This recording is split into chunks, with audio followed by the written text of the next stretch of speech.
All right, we are back. So this is going to be a quicker episode, as you may or may not notice. We're doing the weekly episodes during the playoffs.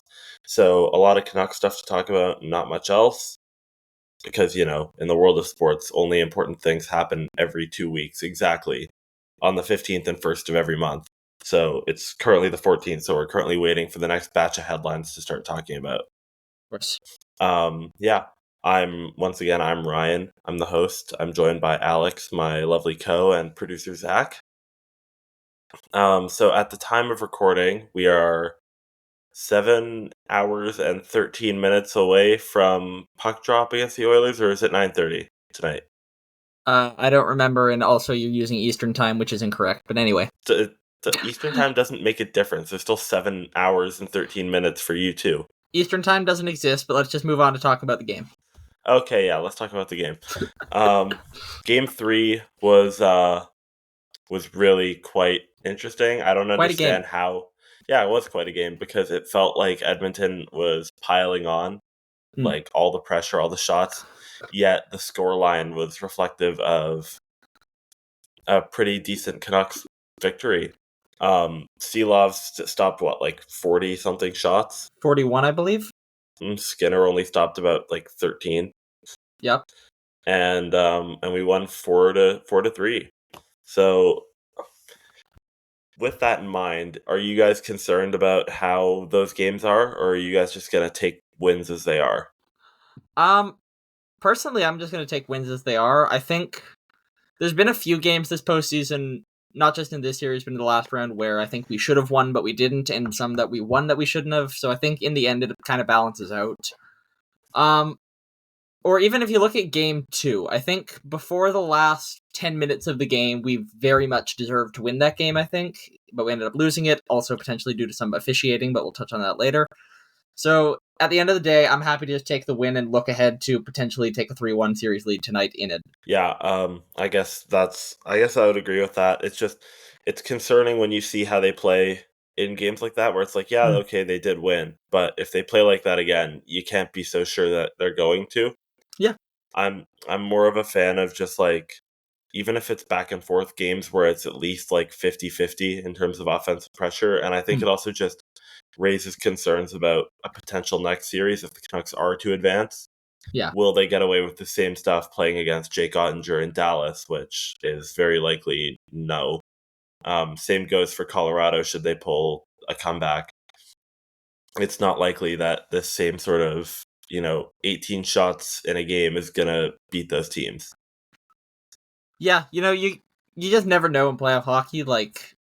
At the end of the day, I totally would like to see them play better, but I'm not going to be too concerned as long as they are capable of getting these results. And I do think, while they were struggling to get pressure in the offensive zone, I think when they were getting pinned back, they seemed fairly calm. They were defending pretty well, so I'm not too worried about that side of the game. Just the offense has been a little lacking this postseason, so some concern there, but at the end of the day, I'm not going to be losing sleep over it. Yeah, fair. Yeah. So with that being said, what are you hoping to see different tonight, especially with the Oilers now starting Calvin Pickard? Yeah, Pickard will create something interesting just because we haven't really seen how we've got a very small sample size of his postseason play. I saw something interesting. I don't remember exactly when, but it's something around a year ago today. Calvin Pickard and Artur Silovs started a playoff game against each other in the AHL. Silovs got the better of the Bakersfield Condors in that one, so hoping to see the same tonight. But keep putting pressure on Pickard. Force him to try to make big saves.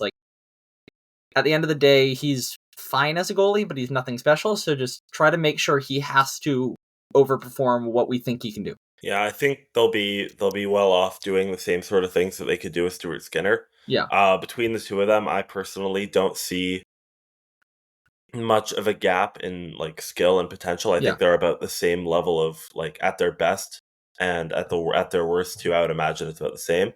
Yeah. So I'm hoping that they'll be able to get good quality shots on net. I'm hoping our special teams will be better. Ideally, we can stay out of the box, seeing as nice. Edmonton got 2 of their 3 goals.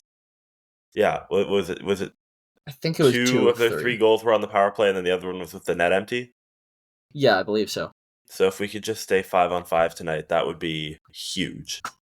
Yeah, I mean, you never know with the refs we've got in this series too, what's going to happen there, but it is going to be important to try to avoid giving the Oilers any power plays. Like you were saying with Pickard and Skinner too, like, yeah, I think they are fairly similar goalies at times. Skinner has been having just a horrible postseason again. Zach, what have you been calling him again?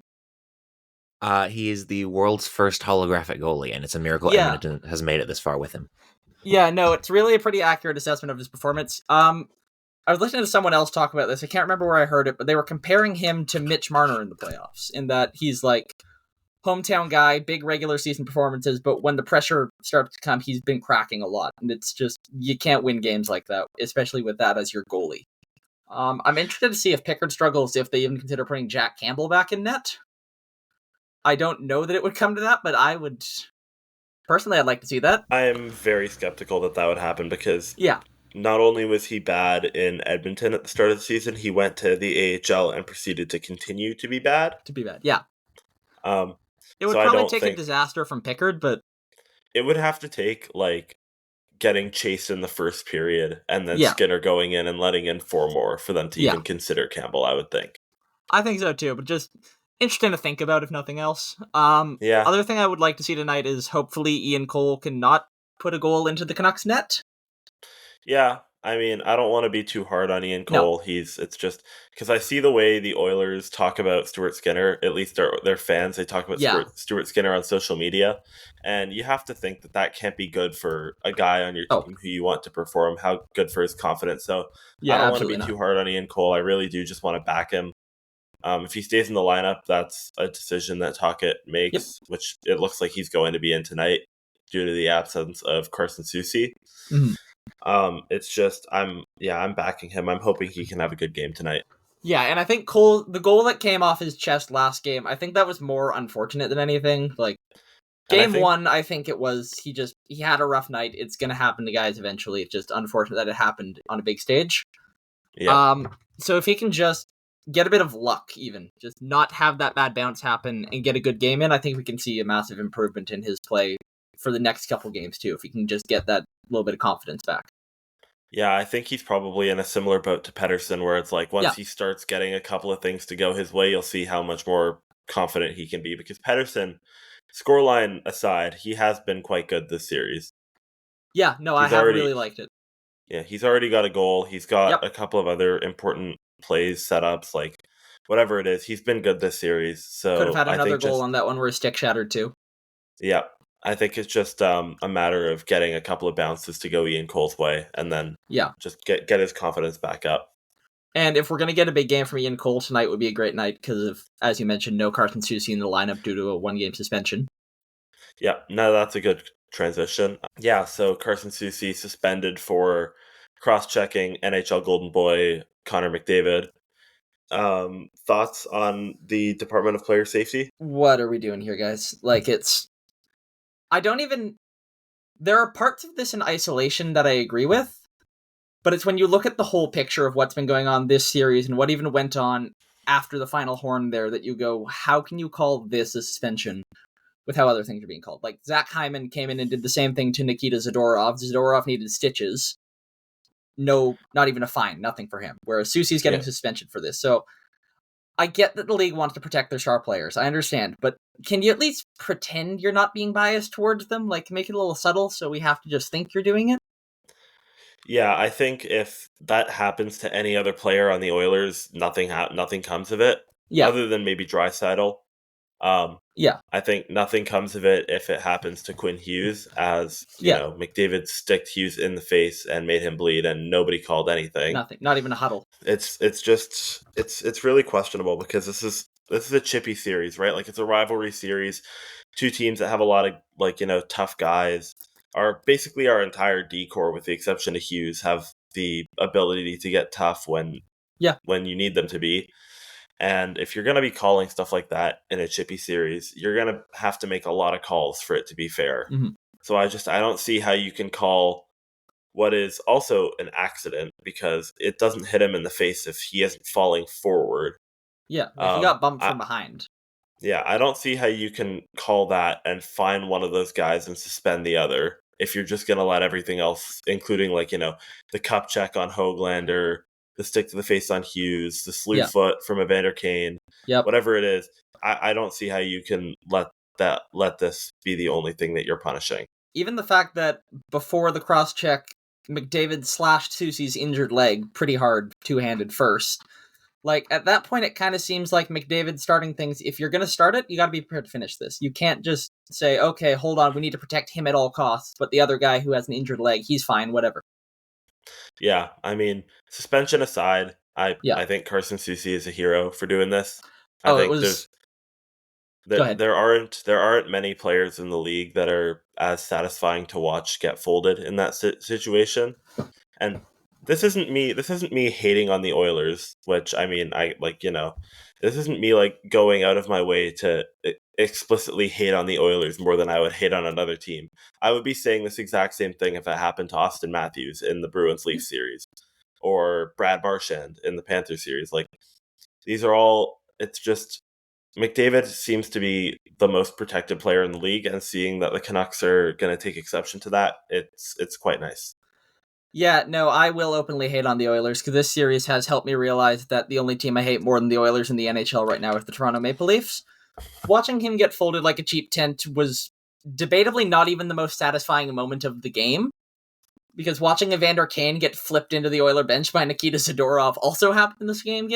This was just beautiful to watch. Just watching them finally get what's been coming to them for months. I think I would vote Nikita Zadorov to be the premier of BC if he ran. What do you mean think? I am somewhat politically educated. I think Nikita Zadorov could have the most out-of-pocket political ideologies. He could want to bring back feudalism, and I'd still vote for him because that man is a leader. Yeah, I mean, I love listening to him talk too, just because he is completely unafraid to say what he's thinking at any moment. So he's been so fun to watch this series. I'm really hoping we can find a way to get him extended. I think with the way this series and these playoffs have gone, I think you prioritize Zadorov over Hronek, honestly. Yeah, especially with what we're projecting Hronek to ask in free agency, potentially wanting more money than Quinn Hughes is making. I'm thinking, plus with Hronek being an RFA, you can trade him and potentially get some assets back for him, or if someone comes in with an offer sheet, you get compensated. Yeah. I would say of our blue liners, Zadorov is the first one I'd be re-signing. I think I agree with you there. Yeah, and he's definitely taken on that Luke Schenn sort of fan favorite role of being that like one enforcer defenseman, where it's like if you run into him, you're going to be sitting down. Yeah. So that plus the offensive contribution, plus the off ice, like, the personality, I think he's genuinely become a top fan favorite across like the entire fan base. It's not some sort of like niche following like, Louis Eriksson in his prime. It's like the entire fan base genuinely loves this guy. And when that happens, I think it's important to try and get those guys to stay around. Yeah, and like if you're signing a fan favorite for the sake of them being a fan favorite, then I don't think that's a particularly good decision. But he had a bit of a rough time when he first arrived in Vancouver. I think he was trying to do too much a little bit. But since he's settled down a bit, he's been one of our better defensemen. I really like how he plays. Yeah, and another player that you could lump into that sort of settling down nicely since coming from Calgary is Elias Lindholm. Oh, yeah. So I love that hit on Cody Soucy in game 1 where he just throws himself at him.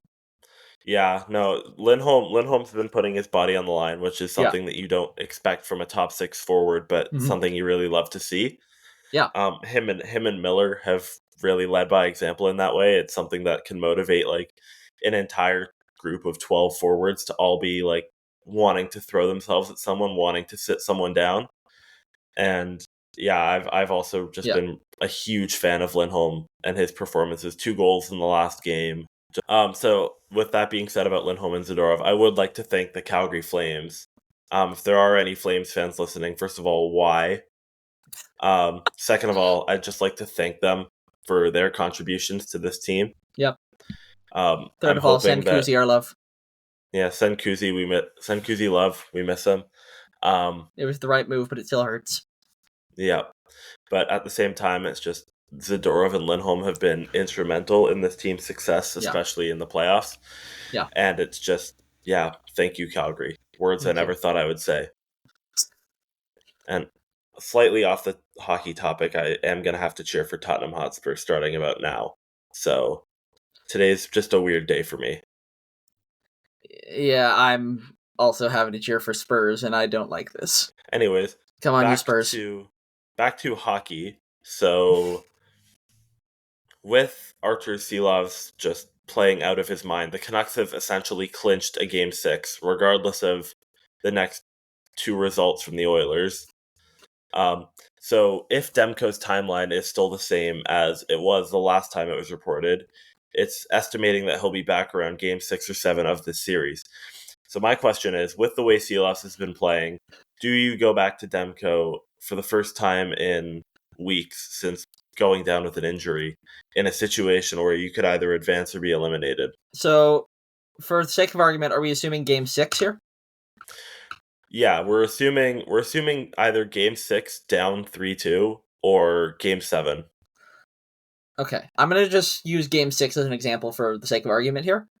For me, it depends on who has the 3 in that series and who's at 2 wins. Yeah. So I think if we have the advantage, then I think I would roll with Silovs for sure. Just keep him in there. Assuming he keeps playing like this, then I just keep him in there, let him do what he's been doing, and then it's not ideal, but if you have to go to a Game 7, then you have both goalies available as an option and can reconsider from there. If Edmonton have the lead, then it's tough to say. If Demko is 100% able to play, I might favor going back to him just because I think the team plays better with Demko behind because of the confidence boost he provides, but it's hard to say, and this is a really nice problem to have. Yeah, I agree. It's a really nice problem to have. Yeah. But it could also What are you thinking? Well, there's two arguments here. There's the argument that Silovs has come this far. You're going to have to keep him in just because, he's the one who's been playing the most. Even with potentially losing, he's in form. So you're basically arguing over recent. It's either a recency or a long-term argument. And I think if you're going with the recency argument, then you take Silovs because Demko's been, he hasn't been playing very much recently. He was hurt for a while, comes back for a few playoff games, gets hurt again. So I think if you're talking about recency, you have to go with Silovs because you don't know how Demko is going to play in his first game back from injury. Yep. But at the same time, if you trust that Demko, who is a more experienced, he's a Vezina finalist this year, if you trust that he'll be able to carry his own weight and be able to just slot right back in playing the way he was before, then you have to go with Demko. Because before these series, Artur Silovs was a 21-year-old third-string goalie. I don't know. Zach, what do you think? I think I'd argue the results are probably the least important part of it in a way. It depends. If we're making Artur Silovs in the next 3 games, we're making him have to polish a turd and giving him 50 shots a night to try and save. If he's doing well, regardless of that, I feel like you still have to give him the chance. But if we lose 2 of the next 3 games and he makes less than 20 saves, I think you are a lot more willing to make the swap. Yeah. I'd argue the results, as weird as it sounds, might be the least important variable in this scenario. Yeah, no, I can see where you're coming from there. Yeah, definitely understand. Because I guess he's been playing. If he continues to play like this, I have no reason to believe that we can't win the cup with Artur Silovs in net. Yeah. But I think the defense does have to be sharper going into the final stretch of this series. The back half of it, and that will indicate whether or not Demko or Silovs goes in if we need to play. If we have an opportunity to pick between Demko or Silovs in a must-win situation. Yeah, and I guess part of it too is we've seen it happen where a goalie gets hot and goes on this insane run, but eventually it dies out. So it's just a case of when is it going to die out for Silovs, but if it dies out at a point where we have Demko back, that's pretty ideal because then we can just go back to one of the best goalies in the NHL. But yeah, as it stands, I'm comfortable using him, but if Demko comes back, I'm happy either way. All right. And with that being said, I don't think there's much more to say about the Canucks. Game 4 is tonight. Hopefully this podcast will be out before that. I'm hoping to see a defensively sound game tonight. Yeah. And yeah, anyone else have any just singular keys to the game that they want to see? Just keep testing the goalie. Zach? Please, for the love of God, don't play like the third period of last game again. That took years off my life. Yeah, I'd like to live to see the end of the series, so just, be more composed, I think. Yeah. Anyways, so as I had mentioned before, not much has changed in the world of sports, but we do have a couple of things to talk about. The beloved, highly skilled, elite, in-form Vancouver Whitecaps are heading stateside this week to play Cascadia rivals Seattle Sounders in one of the most important road games of the season, I guess. I don't know. Yeah, I think you could call it that. They've already got a win in Seattle, which is weird because I'm not used to watching a team go play an away game in a city just to go back like about a month later. Yeah. So, yeah. Alex, what are you expecting to see? Yeah, the last win in Seattle, I've mentioned this a few times, but the last one before that, Barack Obama was still president of the United States when that happened, so been a minute. Seattle, as of my last check, I'm not too up to date on the rest of MLS, to be completely honest with everyone here. They are not doing especially great this year. They're punching below expectations, whereas the Whitecaps are having a pretty solid start. They had a pretty weak performance in their last game against LAFC, but I think there's certainly a chance for another one here. Like, there's no reason to believe that the Whitecaps can't escape with a result, no less a win. We can't clinch the Cascadia Cup here, but we could more or less put it to bed in May, which would be absolutely incredible to do. So I'm just hoping we can go down there and not get too fazed by the fact that we're playing a team who we haven't had a lot of luck against historically, and can go out there and play a good 90 minutes and get a result. I mean, they were dominant in that game a month ago. Like, the two red cards aside, that was just a very cap-sided game. Yeah. And it's... You'd hope that they're able to retain some of that confidence that they have from coming out of Lumen Field last time with a huge win. And, the Cascadia Cup isn't really like a trophy that I'd imagine players take too seriously. It's nice to win as a supporter, but I don't think the players are too fixated on it. I don't think it really contributes much to their bigger picture. Yeah. So I don't think that I'm hoping that sort of pressure of potentially having a trophy, in air quotes, on the line is going to actually do anything to phase them. Yeah, It'll just be interesting to see how they play given their recent form. Yeah, I think part of the concern for me too is just we've been burned by Seattle so many times over the years. Like, this is, like, recent win aside, they've kind of been a boogeyman for us. So I'm going to be anxious playing Seattle no matter what, especially, like, I'm going to be at this game, so I'm a little worried about what I'm going to see live. I was at our away game there last year, and it was pretty flat 90 minutes from the Caps, resulting in a 0-0 draw, so I don't know. Let's see what happens. Zach, anything? No, I just hope that something actually happens, unlike the last game that was in Seattle and the game in Austin, where, quite frankly, I've had more fun watching paint dry than watching those two matches. Yeah. All right, so with that being said, I guess that's all we have to say about the Caps. Think so. Please win. Yeah, and all right, so we'll stay on the soccer topics, as they call it in America, home of new Canadian manager Jesse Marsch, who was appointed yesterday. Yeah. Former Leeds United and RB Leipzig manager and former MLS player, I want to say. I feel like I'm missing something. I'm not too up to date on the Jesse Marsch career, achievements. Yeah. But yeah, we hired an American, and some people will be upset about that. I think he was one of the better candidates available, so nationality aside, I'm excited. Yeah, no, like, as you said, some people are going to be upset by the fact that we hired somebody from the homeland of our biggest rivals, but I'm not one of those people.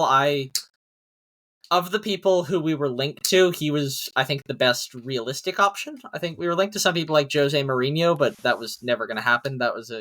You may as well make a call, but I don't think it's going to happen. So I'm really happy with Marsch. I really like how he plays. I think a lot of our attacking players should benefit a lot from this, and it plays to our strengths well, rather than trying to mask weaknesses. I'm interested to see, he's kind of getting thrown off the deep end with his first few games, because I think his first two in charge are friendlies against France and the Netherlands, and then we're right into Copa America, so no nothing to ease himself in, but let's see how he does. I'm confident. He's a good manager. Yeah. Yeah, I think the first three matches he's supposed to be the manager for are France, the Netherlands, and Argentina. So they're kind of throwing him in off the deep end, not giving him a St. Kitts and Nevis or something like that to just get warm with. Yeah. It'll be interesting to see how he goes about his selection. I even wonder if having a manager with like Premier League and Bundesliga experience can help with recruiting potentially dual nationals. I'm not sure who's out there that we don't have cap tied, but it could be a Mayan Zilberstein related conversation potentially in a coming episode. Stay tuned. It'll be interesting to see how he manages those big games, because it didn't feel like even with John Herdman, it didn't feel like Canada was prepared for those games at all, especially in Qatar. Yeah, it was interesting with, I guess part of the thing for Herdman too was between when we qualified for the World Cup, when the World Cup actually started, there was a lot of turmoil that came out within Canada Soccer between like the players and the organization. So he kind of got put in a tough spot, but it seems like Canada Soccer is starting to move towards the right path. And I think Marsch is a great man to lead them on that path. I think, yeah, I can't speak too much on this, but I like how he plays. And I really think that this was a very smart hire. And I think it was brave of Canada Soccer to be willing to hire an American, because that's probably not going to be a particularly popular opinion among a lot of people. But to say, like, we don't need to make the fans happy with our choice, we need to make them happy by winning, more or less, that's a very smart approach from them. And it's something that we haven't necessarily seen very many smart approaches from Canada Soccer in recent years. So seeing that they're willing to go ahead and make a potentially not great for PR hire, but good on the pitch hire, I'm very happy to see. Yeah. And with that being said, so I guess Jesse Marsch's first competitive games with Canada will come in the June international window. Believe so. So until then, we just sit and wait anxiously. I'm excited to see what his selection will look like. Yeah. How it differs from, the Herdman and BLO teams that we had. Hope we see some younger guys make it. Yeah, that would be nice. I think that's where Canada will really have the chance to improve, is by developing those younger guys and giving them international caps, especially against really good opposition. Yeah. Like guys like Junior Hoylett, we don't need them in the Canada squad anymore. Go to the younger guys. Yeah. Yeah. So anyways, I think this is our final topic on the agenda. Number 1 MLB prospect Paul Skenes made his debut this week, and I'm going to let Alex lead this because I haven't been watching any baseball this year. Yeah. So if you check the numbers on his debut, Paul Skenes may not look that great. I think he gave up 3 earned over 6 innings or something like that. Not necessarily the best for ERA. If you watched the game, if you watched how he played, you can see that this guy is going to be ridiculous if his UCL doesn't dissolve by the time he's 25. So Skenes has currently thrown, I believe, the 9 fastest pitches by an MLB starter this year through 1 start. He has some insane breaking ball stuff. He's huge, by the way, too, which I think is going to be an advantage to his ability to throw.